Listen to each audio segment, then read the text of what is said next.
दोस्तों नमस्कार। बाजार विश्लेषक में आप सभी का स्वागत है। इंडेक्स फंड के इस वीडियो में मैंने बताया था कि बाजार में गिरावट होने पर यदि आप एडिशनल इन्वेस्टमेंट करते हैं तो आप ज़्यादा रिटर्न कमा सकते हैं, यानी कि हर गिरावट पर आपको खरीदारी करना है। अब इसी के ऊपर कई लोगों ने ये सवाल पूछा है कि एडिशनल परचेज कैसे करते हैं। तो आज की इस वीडियो में आप सीखेंगे कि इंडेक्स फंड में एडिशनल परचेज कैसे किया जाता है।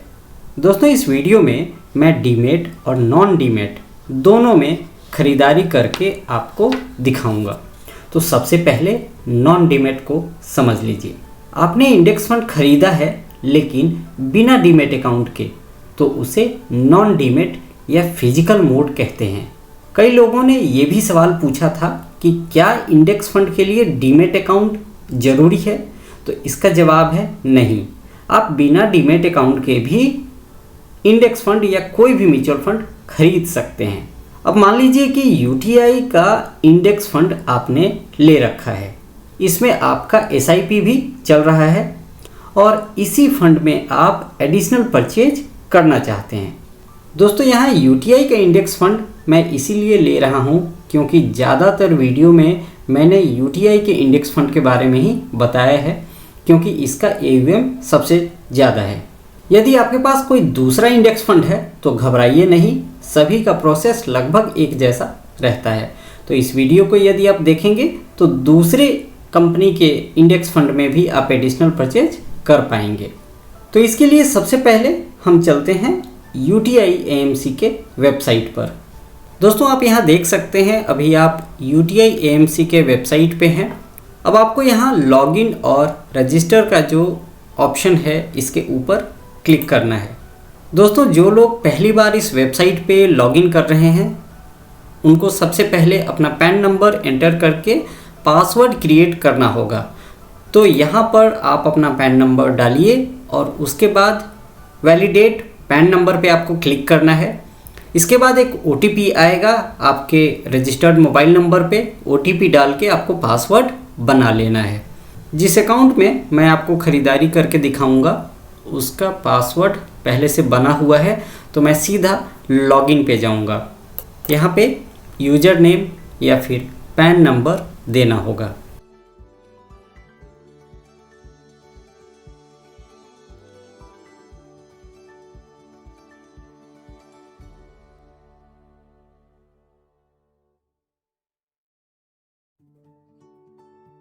तो आप यहाँ देख सकते हैं ओटीपी के थ्रू मैंने लॉगिन कर लिया है। दोस्तों इस अकाउंट में काफ़ी टाइम पहले यूटीआई का इंडेक्स फंड ख़रीदा गया था, लेकिन अभी वो फ़िलहाल एक्टिव नहीं है। वहाँ से पैसे विड्रॉ किए जा चुके हैं सारे, लेकिन फोलियो फिर भी है। तो उसी फोलियो में हम एडिशनल परचेज कर सकते हैं। तो यहाँ पे आप देख सकते हैं न्यू ट्रांजेक्शन है, तो हम यहाँ न्यू ट्रांजेक्शन के ऊपर क्लिक करेंगे।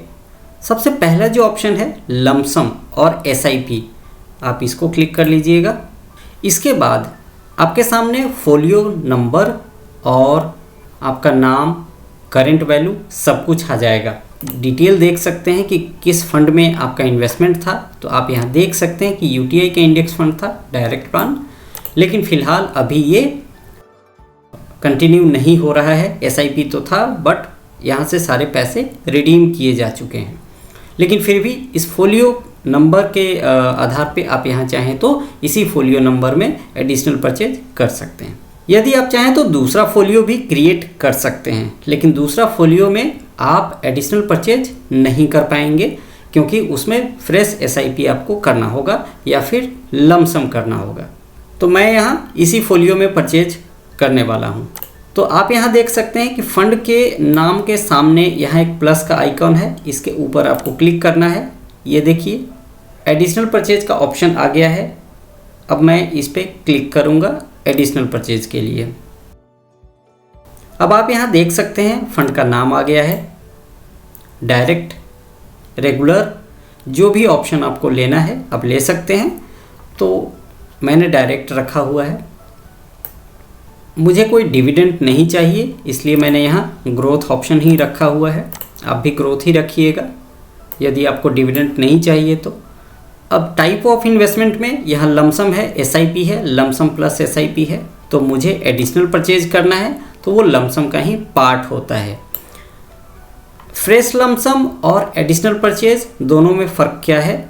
यदि आप फ्रेश परचेज करने जाएंगे तो वहाँ मिनिमम 5,000 रुपये से आपको निवेश करना होगा, और यदि आप एडिशनल परचेज करने जाएंगे तो वहाँ आप मिनिमम 1,000 रुपये का भी इन्वेस्टमेंट कर सकते हैं। और जो लोग फ्रेश एसआईपी करेंगे वो 500 रुपये से भी शुरुआत कर सकते हैं। तो मैं यहाँ 1,000 रुपये का एडिशनल परचेज करने वाला हूँ। तो हम यहाँ क्या करेंगे, पहले से ये फंड सेलेक्टेड है, हम क्या करेंगे, अदर के ऊपर क्लिक करेंगे। अब आप यहाँ देख सकते हैं कि यहाँ मैं अमाउंट एंटर कर रहा हूँ 1000 मिनिमम। ये देखिए मैंने 1000 अमाउंट एंटर कर दिया है। ठीक है, अब मुझे क्या करना है, प्रोसीड के ऊपर क्लिक कर देना है। ठीक है, अब ये देखिए प्रोडक्ट ऐड हो चुका है। अब सिर्फ मुझे पेमेंट करना है, तो प्रोसीड के ऊपर मैंने क्लिक कर दिया। अब यहाँ पे पेमेंट करने के लिए पेमेंट मोड है नेट बैंकिंग, यूपीआई, और या फिर आप एनईएफटी आरटीजीएस भी कर सकते हैं। तो फिलहाल यहाँ जो मैं मोड यूज करने वाला हूँ वो यूपीआई का है। यहाँ टर्म एंड कंडीशंस को मैं एक्सेप्ट कर रहा हूँ और पे फॉर लमसम के ऊपर मैं क्लिक करूँगा। अब आप यहाँ देख सकते हैं कि पेमेंट गेटवे का पेज आ चुका है। अब यहाँ पे मुझे यूपीआई आईडी डाल करके पेमेंट करना है, तो मैं इसको कंप्लीट कर देता हूँ।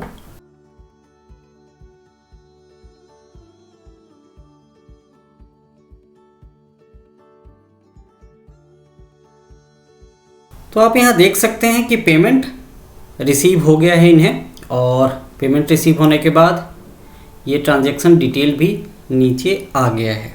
तो ये था यूटीआई में एडिशनल परचेज करने का तरीका। यूटीआई में एडिशनल परचेज कंप्लीट हो गया है। दोस्तों, अब यदि आपने डीमैट अकाउंट से किसी इंडेक्स फंड में निवेश किया है, चाहे वो लमसम हो या फिर आपका एसआईपी चल रहा हो, तो उस फंड के अंदर आप चाहें तो एडिशनल परचेज कर सकते हैं। कैसे करना है आइए जान लेते हैं। यहाँ पर मैं अपस्टॉक का अकाउंट इस्तेमाल करने वाला हूँ, क्योंकि जेरोधा के ऊपर मैं पहले वीडियो बना चुका हूँ।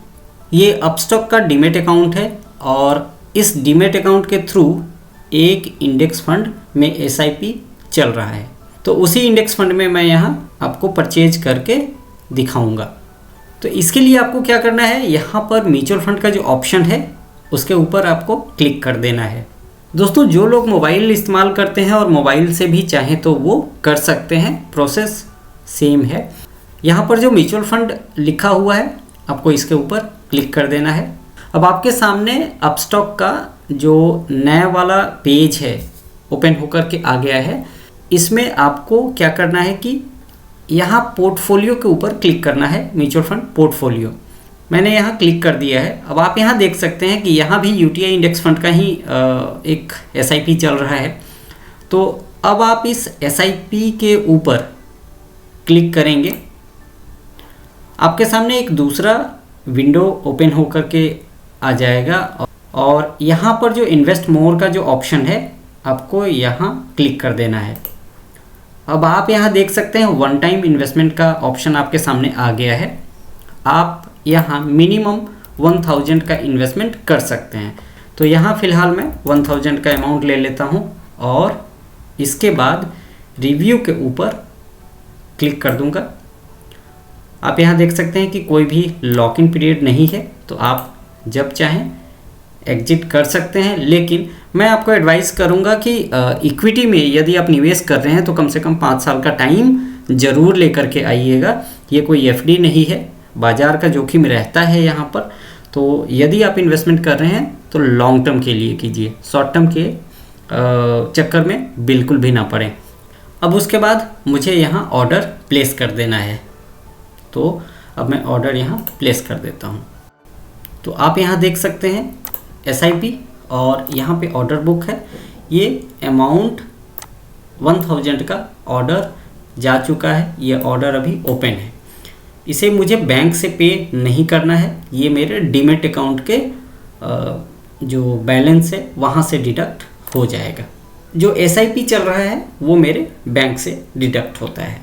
तो दोस्तों ये था इंडेक्स फंड में एडिशनल परचेज करने का तरीका। दोस्तों आइए अब जान लेते हैं कि बाज़ार में कितनी गिरावट हो चुकी है और क्या ये सही समय है या अभी और इंतज़ार करना चाहिए, इसको एक बार समझ लीजिए। दोस्तों आप यहाँ देख सकते हैं कि बाज़ार अपने हायर लेवल से लगभग 10% टूट चुका है और ये एक अच्छा मौका है एडिशनल परचेज करने के लिए, क्योंकि आपको जो NAV हैं वो 9-10% सस्ते रेट पर यहाँ मिल जाएंगे। तो जिस वीडियो का मैंने जिक्र किया था उस वीडियो में मैंने यही बताया था कि जब भी बाज़ार में आपको 5-7 या 10% की गिरावट हो, आपको एडिशनल परचेज करते रहना चाहिए। तो इससे क्या होता है कि आपको NAV सस्ते रेट पर मिलते रहते हैं। तो दोस्तों उम्मीद करता हूं कि आप समझ गए होंगे कि इंडेक्स फंड में कैसे एडिशनल परचेज किया जा सकता है और ये बहुत ही आसान है। और इस वीडियो से जुड़ा कोई भी सवाल हो तो आप मुझसे पूछ सकते हैं। वीडियो अच्छा लगा हो तो इसे लाइक शेयर करना ना भूलें। आपसे फिर मुलाकात होगी एक नए वीडियो में।